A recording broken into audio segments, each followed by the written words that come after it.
예, 주님 앞에 엎드리는 교회라는 제목으로 하나님 말씀 전하겠습니다. 예, 우리 2023년 표지요, 주님 앞에 엎드려라. 우리 같이 한번 고백합시다. 주님 앞에 엎드려라. 염려하지 말고 걱정하지 말고 주님 앞에 엎드리셔서 승리하시는 우리 성도님 되시기를 바랍니다. 중국 선교의 아버지라고 이야기하면 허더슨 테일러라는 선교사님을 우리가 이야기합니다. 이 선교사님께서는 중국 오지에서 아들과 함께 사모님과 함께 같이 선교를 열심히 하고 있을 때, 그때 이제 손자 테일러 3세라고 이름 지어진 이 손자가 그때 당시 말레이시아에서 공부를 하고 있었어요. 학교에서.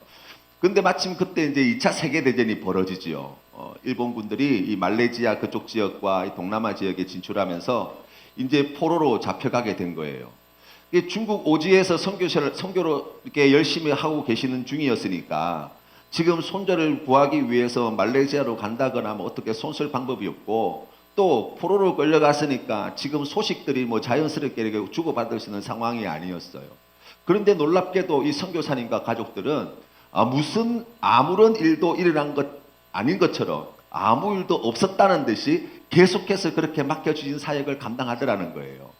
시간이 지나고 수년이 지나고 난 뒤에 전쟁이 마쳐지고 정말 다행스럽게도 그 테일러 3세 그 손자, 포로로 끌려가 있던, 일본군의 포로로 끌려갔던 이 손자가 이제 살아서 같이 돌아와서 만나게 되어집니다. 사람들이 그 이야기를 듣고 깜짝 놀라면서, 아니 어떻게 선교사님 그러실 수 있었냐고, 지금 손자가 지금 잡혀가는 그런 위태로운 상황, 전쟁통인데 어떻게 그렇게 태연하게 사역을 그렇게 계속해서 감당할 수 있었습니까? 라고 물을 때 이 테일러 사모님께서 그렇게 대답을 하셨어요.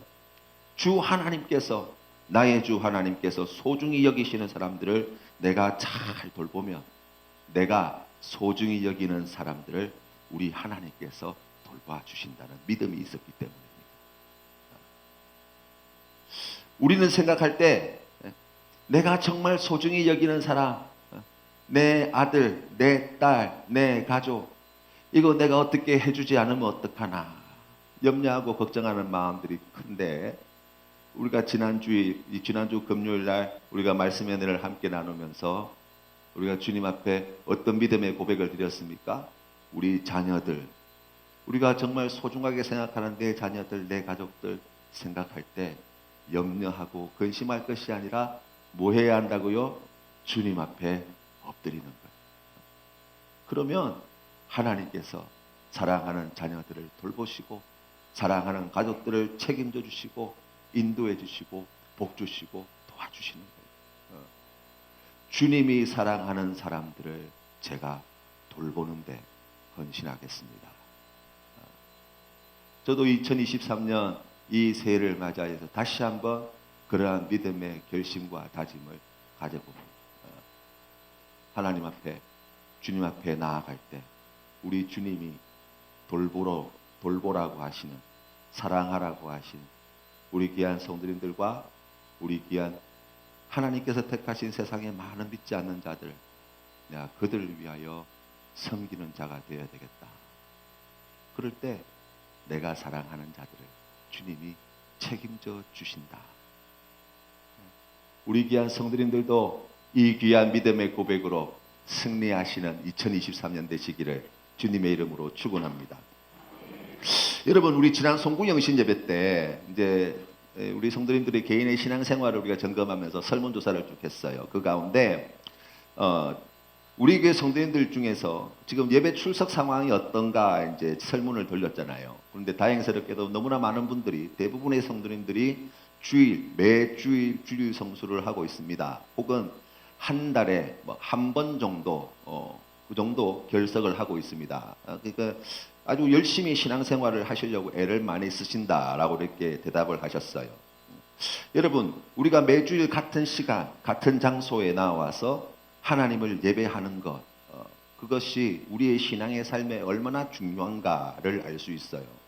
실제로 자기의 신앙의 삶에 있어서 도움이 되는 가장 큰 일, 어떤 일들이 자기의 신앙에 가장 중요한 일로 여기고 있습니까? 라는 질문에 대다수의 성도님들께서 예배와 말씀입니다. 그러니까 여러분, 우리가 신앙생활할 때, 그리스도인으로 이 땅을 살아갈 때 우리는 어떤 사람입니까? 예배 드리는 사람이에요. 우리의 신앙의 신앙생활의 시작부터 주님 앞에 서는 그날까지, 아니 주님과 함께할 아름다운 하나님의 나라에서 영원토록 우리는 뭐하는 사람이에요? 예배하는 사람이에요. 요한 사도를 통해서 보여주신 계시록 말씀을 통하여 그 하늘나라의 삶의 모습을 우리가 바라볼 때 하나님을 영원토록 예배하는 하나님의 백성들의 모습을 우리가 확인할 수 있는 거잖아요.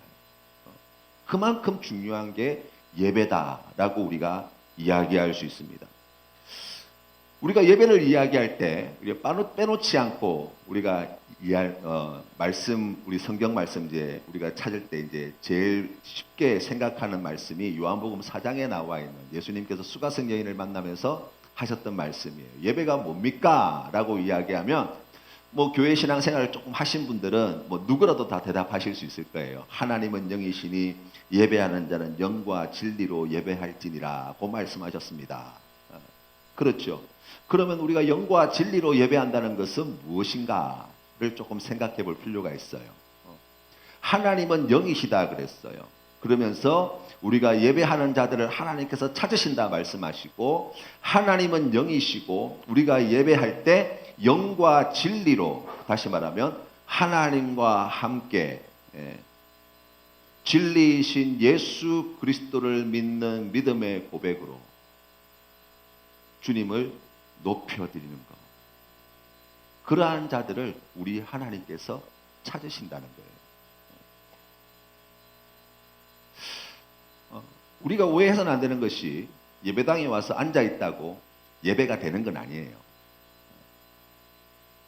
예배 시간에 예배당에 이렇게 와서 앉아있다고 하나님께서 받으시는 예배가 드려지고 있다라고 이야기할 수 없어요. 또 우리가 예수님이 누군지 알고 있다라는 것만 가지고도 우리의 드리는 예배가 되는 건 아니에요. 성경 말씀해 보시면 귀신도 예수님이 누군지 알아요. 복음서에 말씀해 보시면 예수님의 말씀을 들었던, 예수님께서 이적을 행하시던 그 장소에, 그 현장에 많은 사람들이 있었어요.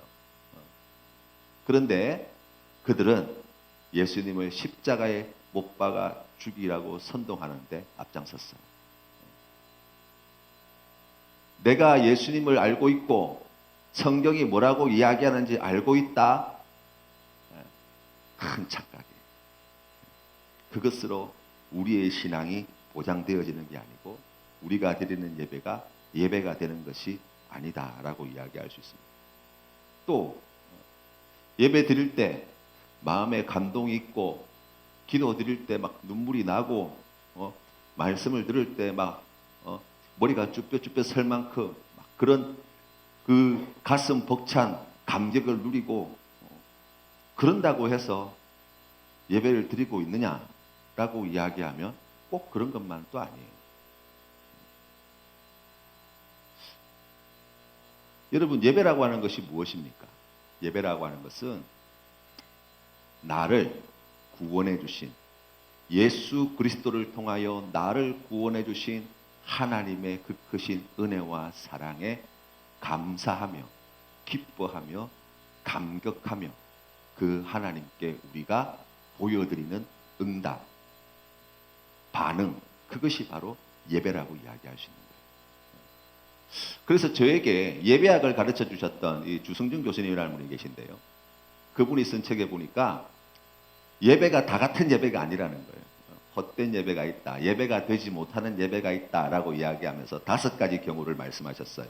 그 첫 번째는 예수 그리스도를 통해 베푸신 구원의 은총에 대한 감격과 감사가 실종된 예배는 예배가 아니다라고 말씀하시더라고요.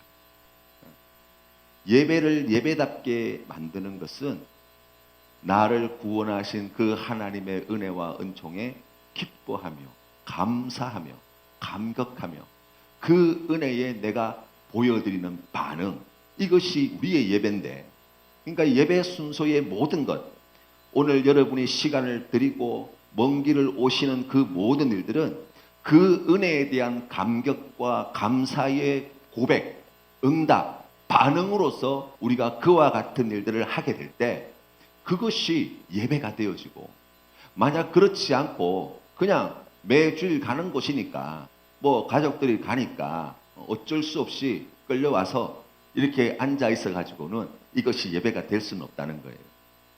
두 번째로는 두 마음으로 드리는 예배.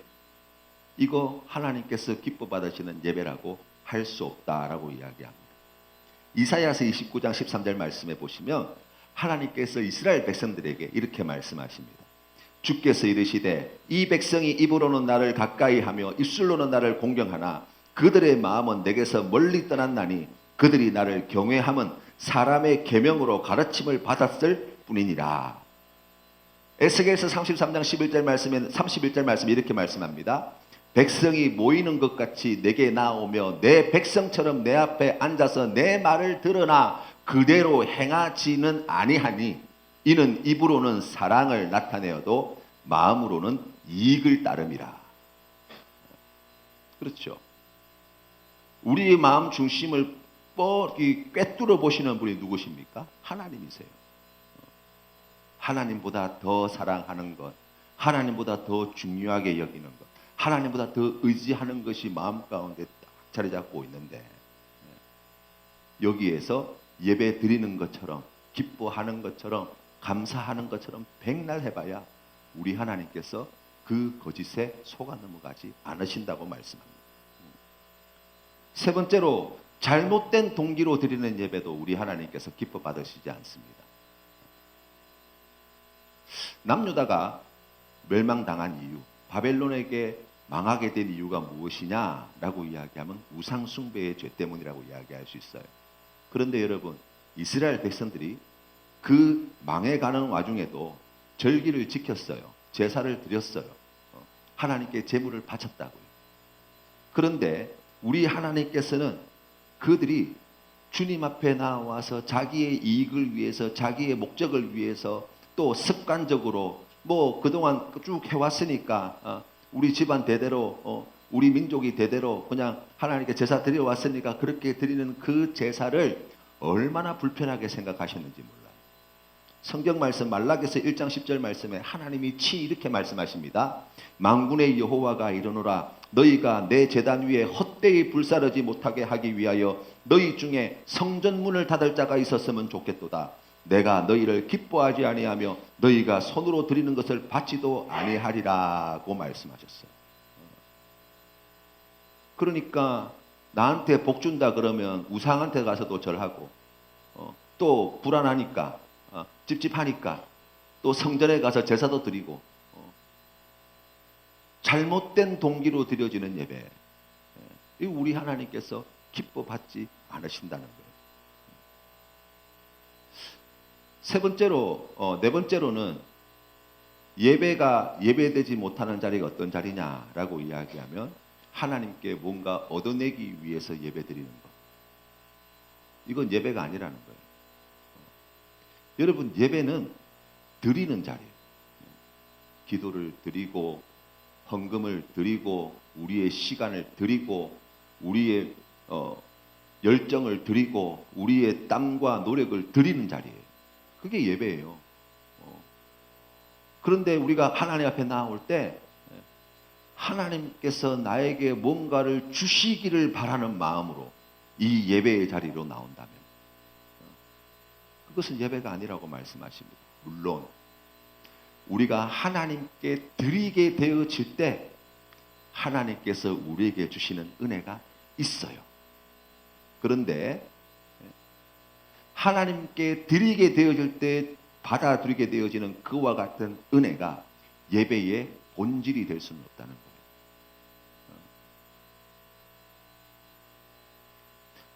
끝으로 다섯 번째로 회개함이 없이 다친 마음으로 드리는 예배. 이건 예배가 아니라는 거예요. 무슨 말씀이냐면 죄의 문제를 해결하지 않고서는 예배가 될 수 없다라고 말씀합니다.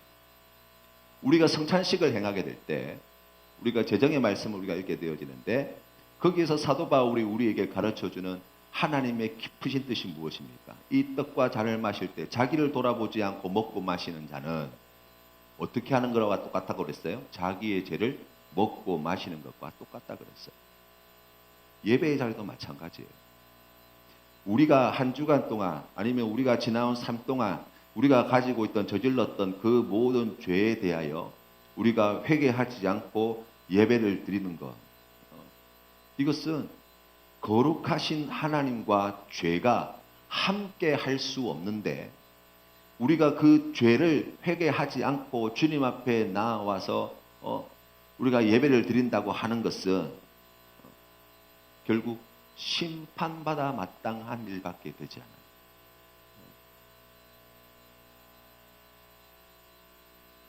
그래서 여러분, 이사야 선지자가 소명을 받는 장면이 이사야서 6장에 나와 있는데, 하나님의 영광이 임하게 되어지는 그 하나님의 존전 앞에 있는 자기를 발견하게 될 때, 이 이사야 선지자가 고백했던 내용이 무엇이냐면 5절 말씀에 이렇게 나와 있어요. 그때 내가 말하되 화로다 나여 망하게 되었도다. 나는 입술이 부정한 사람이요 나는 입술이 부정한 백성 중에 거주하면서 만군의 여호와이신 왕을 배웠음이로다 하였더라. 아멘. 그래서 여러분, 우리가 주님 앞에 예배의 자리에 나올 때 뭘 고백하는 거예요?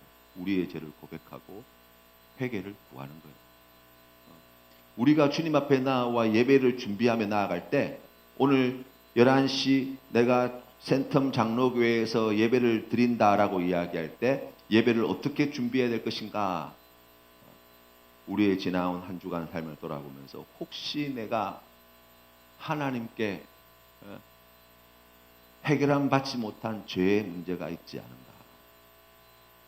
그것 돌아보고 하나님께 먼저 회개하고 내 모든 죄를 용서해 주시기를 간절히 구하는 마음으로 예수 그리스도의 이름으로 회개할 때 하나님께서 우리의 죄를 용서해 주시고 그 은혜, 그 사랑, 그 기쁨, 그 감격, 그것을 가지고 주님 앞에 나와 예배 드릴 때 우리 하나님께서 그 예배를 기뻐 받으신다라고 이야기할 수 있습니다.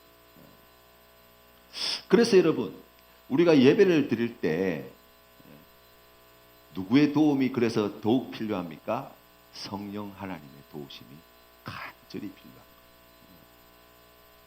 필요합니다. 여러분 생각해 보세요. 우리의 마음에 얼마나 부패하고 악한데, 나 자신조차도 나에게 속아 넘어가는 게 사람인데, 그렇다고 한다면 여러분, 우리가 주님 앞에 나아갈 때 성령 하나님께서 내가 주님 앞에 온전히 예배 드릴 수 있도록 도와주시기를 구하지 않고서 우리가 어떻게 예배를 드릴 수 있겠냐? 그래서 여러분, 우리가 그것을 구하며 하나님 앞에 나오는 거예요. 또 두 번째로, 우리가 주님 앞에 예배할 때 우리가 꼭 기억해야 되는 것이 한 가지가 있는데, 그것은 아는 만큼 보인다는 거예요. 아는 만큼. 하나님을 알아야 돼요. 예수님을 알아야 돼요. 그래야 우리의 믿음은 더욱 견고해지고 하나님께서 행하시는 그 모든 풍성하신 은혜와 사랑을 우리가 알게 되어지고, 그것으로 우리의 예배가 더 풍성한 은혜와 사랑으로, 감격으로, 기쁨으로 채워지게 될 거예요. 복음이 무엇이냐? 한 줄로 정리할 수 있어요. 나를 위해서 십자가에 달려 죽으시고 부활 승리하신 예수 그리스도를 믿어 구원을 얻는 것, 그게 복음입니다 라고 이야기할 수 있어요. 그런데 여러분, 하나님께서 성경을 갖다가 그 한 줄로만 우리에게 주신 게 아니에요. 66권의 말씀을 주셨어요. 왜 그렇습니까? 우리 하나님께서 우리에게 베풀으시는 은혜가 너무나 크고 풍성하고 놀랍기 때문에 우리를 위해서 행하시는 하나님의 행하심이, 일하심이 얼마나 신묘막측한지 몰라요. 알면 알수록, 배우면 배울수록 하나님이 어떤 분이신지를 우리가 더 풍성히 알게 되어지고, 예수 그리스도가 어떤 분이신지를 우리가 더 풍성하게 알게 되어지고, 그것을 알게 되어질 때 우리의 삶 가운데 하나님께서 행하시는 그 놀라우신 일들이 더욱 선명하게 보여지게 되어지고, 우리 주님께서 나에게 베푸르신 그 구원의 은혜가 얼마나 깊고 넓고 큰 은혜인가를 우리가 알게 되어지는 거예요. 그러니까 예수님을 믿으면서도 어떤 사람은 매우 가난하게 신앙생활을 하고 있는 사람이 있는 반면, 어떤 사람은 매우 풍성한 은혜를 누리며 신앙생활하는 사람이 있다고요. 예를 들면 지옥에 안 가려고 예수 믿는다. 이 가난한 사람의 대표라고 이야기할 수 있어요. 천당 가려고 예수 믿는다. 틀린 말이 아니에요. 틀린 말이 아니라고요. 그런데 이분들이 놓치고 있는 게 있어요. 우리 하나님이 얼마나 풍성한 은혜와 사랑을 베풀어 주시는지 그걸 몰라요. 우리의 매일매일의 삶의 자리, 우리가 하는 모든 일들, 이 우주 만물 그 모든 것을 통해서 하나님께서 하나님 자신을 드러내며 우리를 위하여 일하시고 우리에게 은혜를 베푸시고 복 주시는 우리 하나님의 그 풍성하신 은혜를 우리가 어떻게 누릴 수 있습니까? 알아야 돼요. 알아야 돼요. 그래서 여러분 성경 말씀을 배우셔야 돼요. 그 말씀을 가까이 하시는 거예요. 세 번째로 삶이 예배가 되어야 한다라고 이야기합니다. 여러분 가만히 생각해 보세요. 그 최근 5년간 이제 그 교회에 출석하기 시작하신 분들 458분을 갖다가 설문조사했어요. 아니 그 교회 안 다니시다가 어떻게 신앙생활을 시작하시게 되었습니까? 무슨 마음으로 교회 나오시게 되었습니까? 자발적으로 이제 나오신 분들 458명한테 설문조사에서 물어봤는데 1위가 뭐냐면 예전에 교회 다닌 기억이 나서 제가 다시 교회 나가기 시작했습니다. 라는 거예요. 저는 이 항목을 보면서 한 24.1%가 이제 그렇게 대답을 했는데 아마 예전에 다녔던 교회의 기억들 언제 다녔을까요? 아마 그분들 주일학교 때 이럴 때 다니지 않았을까? 학생 때, 청년 때, 그렇죠? 여러분 이게 정말 중요하거든요. 어릴 때 교회에서 신앙생활 해왔던 그리고 그것이 기쁘고 즐거운 신앙의 삶이 되었던 그 경험과 기억들은 교회를 떠나더라도 다시 교회를 돌아오게 하는데 큰 역할을 한다는 거예요. 여러분 그래서 주일학교가 중요해요. 두 번째 22.3%에 해당되는 분들이 저는 좀 놀랐어요. 특별한 계기가 없이 그냥 나왔대요. 그냥 지나가다가 교회 가고 싶어서 나오셨다는 거예요. 저는 이걸 보면서 하나님의 인도하심과 섭리하심을 다시 생각하게 됐어요. 아, 하나님이 택하신 자들을 부르신다는 이 말이 거짓말이 아니구나.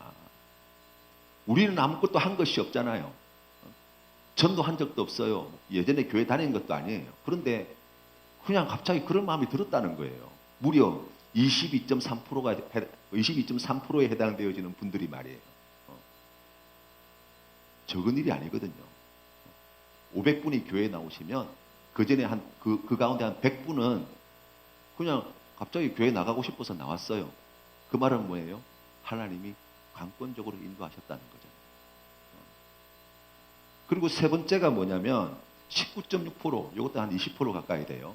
이분들은 가까운 곳에 자기 곁에 본받을 만한 훌륭한 인격을 가진 크리스찬을 보고 따라 나왔다는 거예요. 우리가 삶이 예배가 되어야 한다라는 것을 한번 잘 생각해 보십시다. 직장에서 우리가 이웃들과의 만남 속에서 여러분 교회에 자기 발로 걸어 나온 약 500명에 가까운 분 가운데 한 100명은 사람이 좋아서 교회에 나오는 거예요. 야, 이 사람 참 괜찮다. 가까이 하고 싶다. 이 사람 참 나한테 많은 사랑을 베풀어 주는 게 너무 고맙다. 이 사람이 교회 다닌다면 나도 한번 가봐야 되겠다. 라는 생각을 하고 온다는 거예요. 그렇죠. 우리 교회에 이런 분들이 좀 많으셨으면 좋겠어요. 우리 센텀 장로교회 성도님들이 야, 이 사람 저 너무 좋아가지고 저한테 너무 잘해주고 내가 너무 고마워서 이 사람 보니까 내가 정말 본받을 만한 모습이 너무 많고 인격이 인품이 너무 훌륭하고 그런데 보니까 이분이 센텀 장로교회에서 신앙생활을 한다 그래서 저도 교회 한번 다녀보려고 나왔습니다. 여러분, 도둑질하고 강도질 해가지고 돈을 많이 벌어서 그걸로 하나님 앞에 헌금을 드리면 하나님께서 그 헌금을 기쁘게 받으실까요? 절대로 그렇지 않을 거예요. 예배당에 나와서 예배드리는 우리의 삶의 모습과 직장에서, 가정에서, 친구들과 또 자녀들 앞에서 우리가 살아가는 삶의 자리는 분리되어져 있는 자리가 아니에요. 다 하나로 연결되어 있어요. 우리가 주님 앞에 나와서 이 예배당에 앉아서 나를 구원해 주신 그 하나님의 은혜에 대한 감격과 감사와 기쁨을 가지고 주님 앞에 예배하는 그러한 성도로 살아간다면 가정에서건 직장에서건 내 친구들과의 그런 만남 속에서건 우리 자녀들 앞에서건 나를 구원해 주신 하나님의 그 크신 은혜와 사랑을 기뻐하며 감사하는 그 마음으로 드리는 반응들, 응답들이 우리의 삶의 자리에 고스란히 담기도록 노력하셔야 합니다. 그럴 때 삶이 예배가 되는 거예요. 삶 가운데 예배 드리는 자들이 주님 앞에 나와 예배 드릴 때 우리 하나님께서 그 예배를 기쁘게 받아주실 줄로 믿습니다.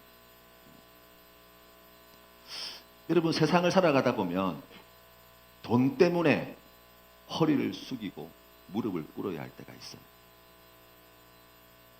또 힘 때문에 고개를 숙이고 그 앞에 두 손을 모으고 조아려야 할 때가 있어요. 또 나의 이익 때문에 누군가 앞에 납작 엎드려야 할 때가 있어요. 이게 우리의 삶의 자리죠. 그러나 하나님은 돈으로, 권력으로 우리를 무릎 꿇리시고 엎드리게 하시는 분이 아니세요. 우리 하나님은 오늘 말씀에서처럼 백성들이 하나님의 임재하심 앞에 나아갈 때 하나님께서 우리에게 베푸르신 인자하신 그 크신 사랑, 우리를 위하여 행하신 그 아름답고 선하신 일 때문에 그것을 기뻐하며 감사하며 감격하며 그 일을 행하신 하나님을 경외하는 마음으로 땅바닥에 엎드려 하나님을 예배하게 하시는 분이 바로 우리 하나님이시라고 말씀하고 있습니다. 언젠가 우리 교회에 오셨던 이용규 선교사님께서 몽골에서 사역을 하실 때 그 몽골에 있는 교회에 순회하시면서 예배를 드리는데 하루는 한 소녀가 예배 시간에 맞춰가지고 땀을 뻘뻘 흘리면서 예배당으로 쫓아와서 예배를 드리더라는 거예요. 이게 무슨 일인가 이야기를 들어보니까 예배 드리러 와야 되는데 예배 드리기 몇 시간 전에 집에서 키우던 소가 도망을 가버렸다는 거예요. 그래서 그 소를 찾으려고 막 온 들로 산으로 돌아다니는데 못 찾았어요. 예배 시간이 다 됐어요. 그래서 더 찾아야 되나 아니면은 예배를 드려야 되나 고민하다가 그냥 예배 드리려고 한달음으로 예배당으로 달려왔다는 거예요. 선교사님이 그 말을 딱 듣고 마음에 큰 걱정이 생기고 근심이 생기고 하나님이 저절로 기도가 되더라는 거예요. 하나님, 이 소녀의 믿음을 그냥 보지 마시고 하나님 이 문제 좀 해결해 주시라고 그리는 마음으로 이제 예배를 다 드렸는데요. 예배를 드리고 난 예배가 끝날 때쯤 되었을 때 예배당 밖에서 소름 소리가 들리는 거예요. 나가 보니까 그 집 나갔던 소가 쥐발로 예배당으로 왔어요. 주님께 예배하기 위하여 기쁨으로 주님 앞에 달려 나왔더니 주님께서 예배도 드리게 하시고 주님께서 잃어버린 소도 되찾게 해주시더라. 우리 하나님의 선하심과 인자하심이 얼마나 크고 놀라운지.